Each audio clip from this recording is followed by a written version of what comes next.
Hey everyone, this is Terrence Branley from C2H Growth Partners, and today I have the real pleasure of talking with Ryan Weiss, who is the president of Effective Performance Strategies. And I'm really excited to learn a lot about the people and processes and how Ryan and his team can help businesses take their business to the next level. As a business owner myself, I know that a lot of times things get raveled up and we have all great intentions, but we all kind of need someone else to step in and help us kind of get on the right track with respect to our peoples and processes. So thanks, Ryan, for taking the time to speak with me today. Oh, thanks for having me, Terry. This is, I'm sorry, do you go by Terrence or Terry? You know what? My mom calls me Terry. My brother calls me Terry. I'm good either way. I know several Terrys, so I just I don't know. I just jumped right in. I'm good. Awesome. Well, thanks for having me. You're welcome. Let me ask you this before we get into it. Give us a little bit about your background prior to you founding, Effective Performance Strategies. Maybe it'll kind of give us a little bit of background and perspective.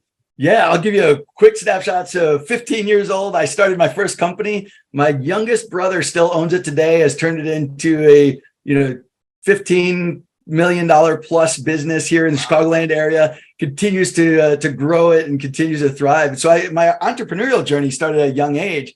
That's how I paid my way through college. But my dad wanted me to go to college. So I went to college, got degrees in chemistry and finance, and went to work for a big corporation and spent 17 years living all over the world. I lived in Singapore, the Philippines, multiple moves here in the United States, and managed global teams. I ended up managing a $500 million global technology portfolio for the chemical company, and had some great experiences.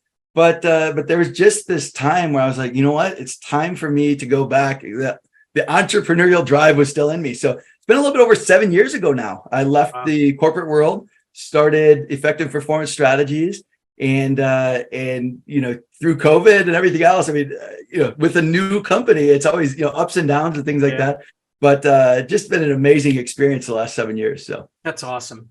So, two of the most important aspects, right, of any business, we've already talked about it, is people and processes, right? Not anyone going to disagree with that, but they're also two of the most challenging areas of business, right? So can you kind of walk us through some of the ways that your firm can kind of help different businesses, and maybe talk a little bit about who those businesses are and how you can help them kind of, improve or get those areas right? Because it's not that they don't know, it's a matter of, okay, how do I do it, right? Yeah. So I was a process geek, and I still probably am. If you ask people that know me, I was, degrees in chemistry and finance, right? I'm like, if I can make the numbers work, if I can make the process, I can walk into a room and see the process in my mind. But what I learned very early in my career is that the process without people is wasted. If I would walk into a facility or a manufacturing plant or a service industry and line out the ideal process, it would be useless, because the people need to change their habits and behaviors. The people need to buy into the process. They need to ensure that they're on board with it. And so my mantra has become that, people without process get frustrated, but process without people is wasted. And so it's really that intersection. So I spent some years of my life doing Lean and Six Sigma and stuff like that, which is often used in a lot of bigger companies and things like that. But I took some of the key tools away from that, the SIPOC and some of the other tools, acronyms and tools that I pulled away from that to engage with smaller to mid-sized companies. So my typical client is anywhere from $10 million to $100 million. Construction, manufacturing, services, rental agencies. Those are kind of the core markets that I work in. But probably about half of my clients run on something called EOS. So I've got a lot of EOS referrals over the years.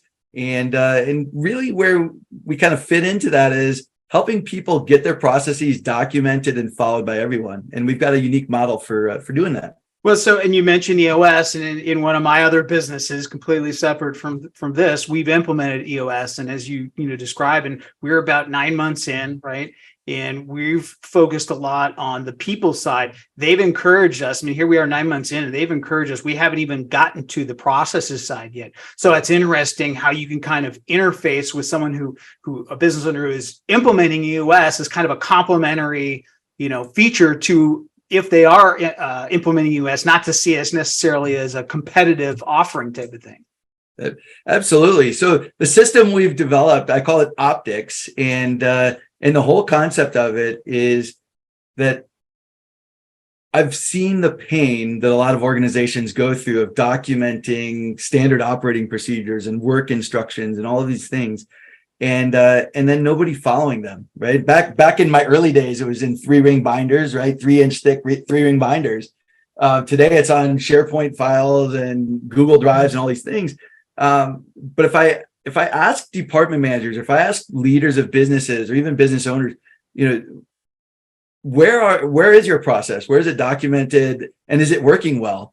The first thing is sometimes they can't find it. The second thing is that when I ask, is it working well? They'll say, yes, my process is really well documented for my department or for my business or for my, sort of area of expertise. Yes, it's there. If only ... they would do their job. Yeah. If only the other department would do their job. If only our customers would give us what we need, or do things the way we need to do, or if only our vendors would supply us everything with the right tags in the right spots, and right. If only all these other people would give us what we need. My processes are documented and they're perfect, right? They'll work great. But that's not the world we live in, right? Especially, I shouldn't even say about small business owners. I've worked in $20 billion companies, and same things happen. So what I did was I created this system that works across departments. The first starts with, what's your core process, and what do you need, and who do you get it from, and what do you provide, and who receives it, and what do they need from you? And so that's the first part of how we help people to document their processes and get their processes and people aligned. Because you've got to think about, what do people need for my process, and what do I need to make my process work? If you don't start there, if you just start by saying, all right, let's just make a standard operating procedure, you fall into that trap. And so this is the system that I developed over the past really 24 years of my career, I'd say, getting to this point where we help organizations to get that alignment. So people love to hear success stories, right? You talk about the helping, the amount of businesses you help to, to get that alignment. Success stories. Kind of give me, maybe 1 or 2 examples, right? Of some, and it could be, I know you mentioned construction. I think you mentioned, rental equipment. Maybe kind of give me a couple of examples of what I would call success stories. And I always preface this by saying success is in the eyes of the business owner, right? Or the department or the executive, right?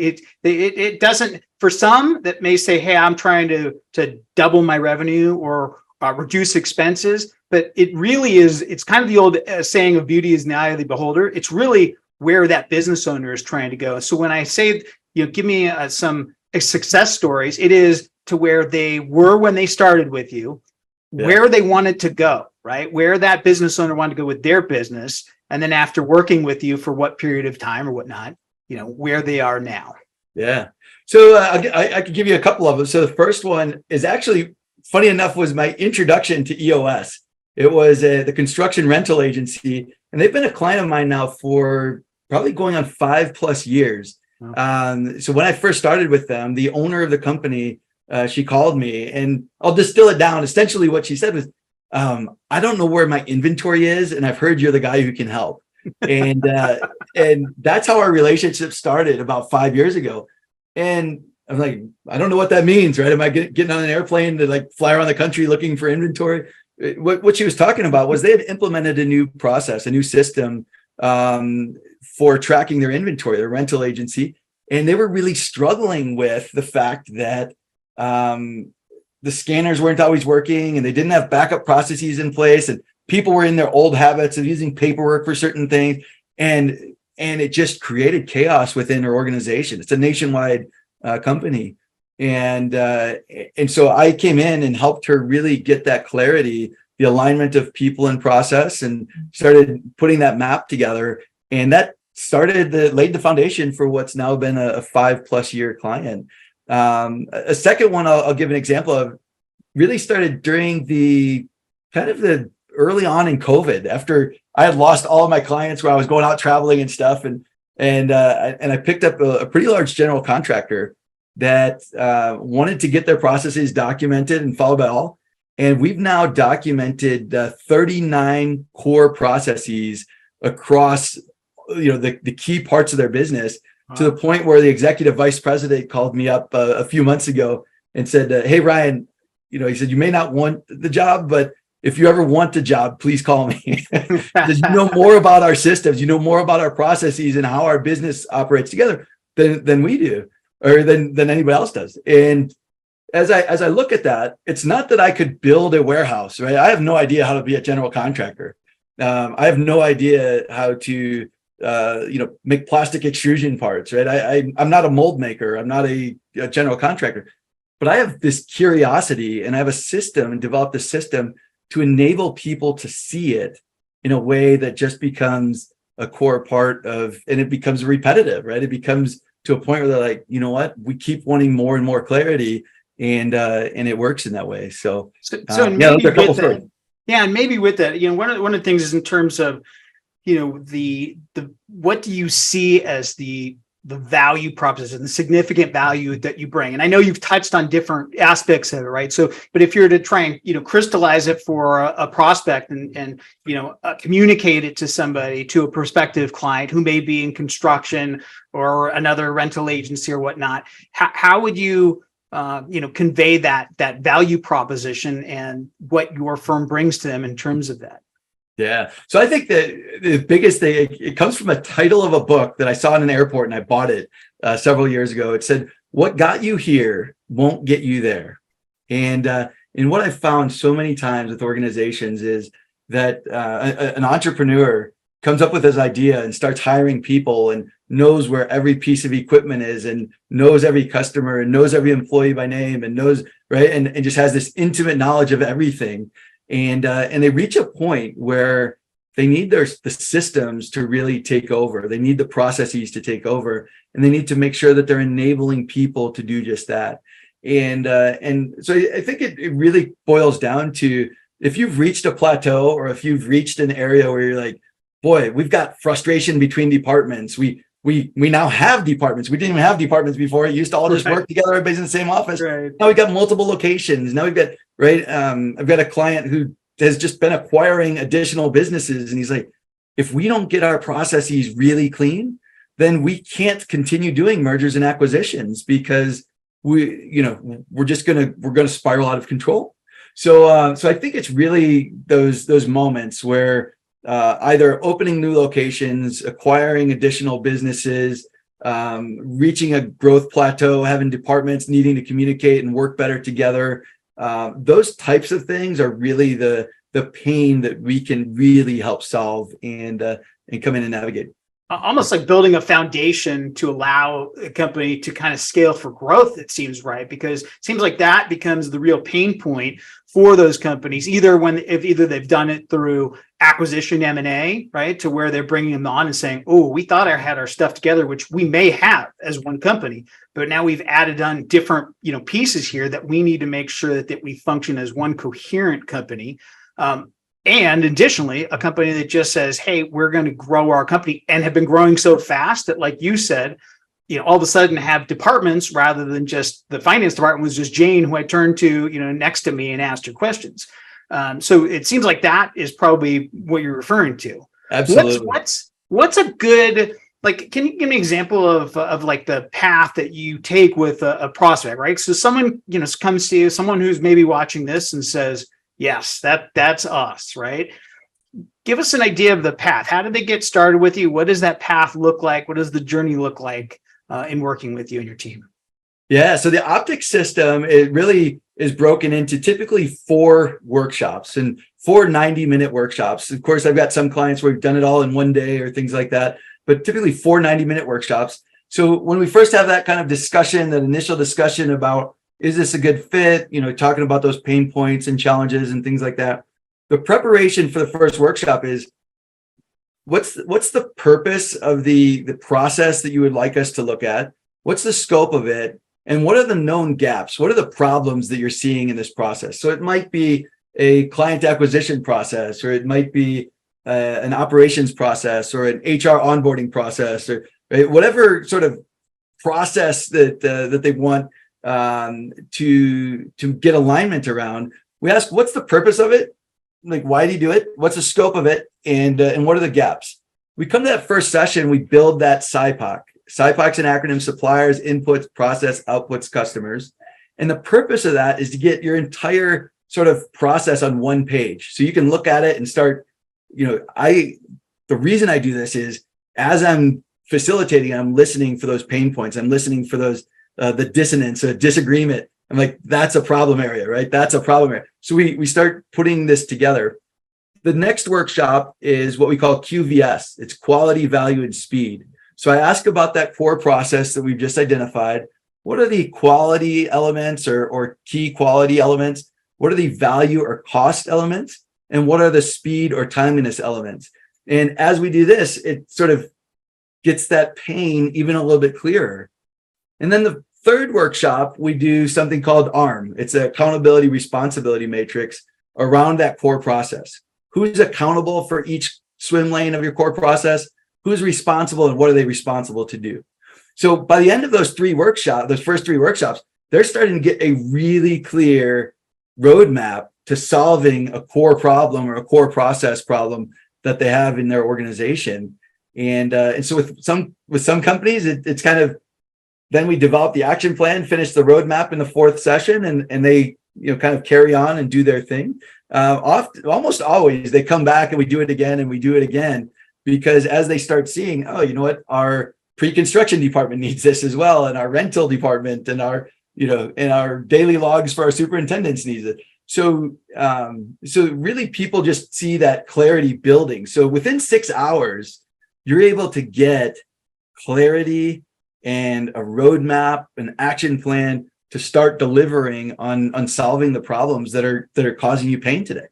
Yeah, and for a business owner, right? We all are kind of, we all know, right? It's harder when you were in the business to see, right, the issues from that 30,000-foot view that becomes so important. But it's not just having someone like your firm come in and see those issues, but to be able to implement the solutions, right? Because anyone can kind of come into a business, look at things and go, yep, you're right.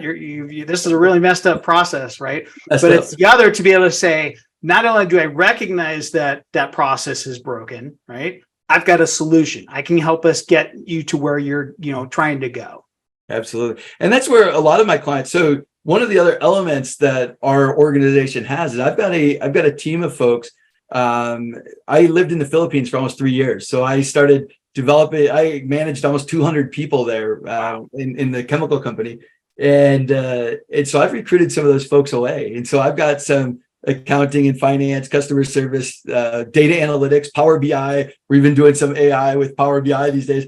So I've got a team of people helping to document processes, to create our software. We created a software platform that is enabling people with the optics system. And then we also do some of this outsourced execution for clients where it makes sense. And I think that's what makes it really powerful maybe it's just in my mind, but being able to demonstrate that we run on optics and this is how we run our business, and then enabling other business owners to do the same thing, and having a support system and a team.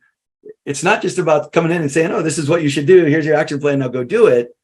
We actually follow up on these things and support through the course of the growth. Yeah. That's fantastic. Well, listen, I really appreciate our conversation today. I've learned a lot. I definitely have learned a lot in terms of, how, effective performance strategies can be a real nice dovetail, partner to the EOS offering. Like I said, I greatly appreciate your time today. Where can people find out more about you and effective performance strategies, and how can they get a hold of you?